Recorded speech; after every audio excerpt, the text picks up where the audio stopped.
Good morning and welcome to your free minute. It is Monday, May 5th. I am recording this from vacation. I'm in Cape Town, South Africa, where you can see the sun is rising behind me. Beautiful place, the mother city, as they call it. Highly recommend. Just absolutely gorgeous and lovely people. Okay, but let's get into it. The free minute is a very rapid overview of all the things a nonprofit fundraiser needs to know in a given week. We have three big things to talk about this week. The first is we have relative stabilization of the equity markets. And so the S&P 500 is up a couple points this week. Basically, what's happening is the market is looking like they don't believe that the tariff wars are going to sort of play out in the full gamut as they might, as sort of has been hinted at previously. Markets are only down 3.5% year to date. They're still up 10% over the last 12 months. What does this mean? It means asset-based gifts, donor-advised funds, et cetera, stay strong. It also means a bounce back for private foundations, which will have more money in their overall account. So that's one, general market stabilization. Two, the Trump presidency and the Trump White House rather just released its proposed budget, $1.7 trillion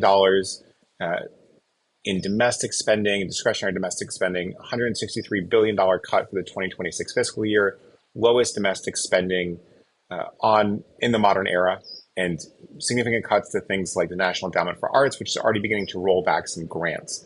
What are we going to look at here? It means that those of you that get heavy amounts of federal funding are likely to see a lot less of that, and private foundations and individuals will have to step up. So I think we're seeing cuts to NEA happen already, including some grants that are not being paid for that have already been allocated, which is bad news. We're also seeing attempted cuts to NPR and PBS. There is some legal questions around whether that is possible, and the heads of NPR and PBS are pushing back. So we'll continue to follow that as well. But the House budget, or the proposed budget rather, is at its lowest level in the modern era and seeing significant cuts. Generally, federal grants, I think, will slow down. There will be some new opportunities with different funding priorities, but overall, it's a smaller piece of the pie. Private foundations will step up, major donors will step up, so make sure that you're on that. Third and final piece to know, there's a really interesting and somewhat controversially run experiment and paper that just got published by the University of Zurich researchers.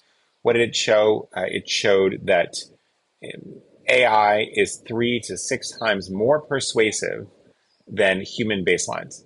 And so what you're seeing is effectively extremely smart AI with a lot of empathy and thoughtfulness is much more persuasive generally than humans.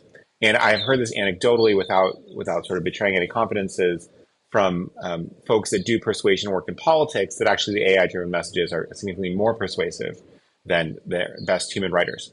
And so really interesting to see that. And I think you'll start to see a lot more folks leaning on AI for message creation, not just sort of volume creation, not just this is what I want to write, now personalize it for 20 people, but what is the most compelling message to help this person give stock or help this person support disaster relief or what it may be. And so that may actually be the most important thing to happen this week, but we will see as this all plays out. Have a wonderful week and look forward to speaking with you soon.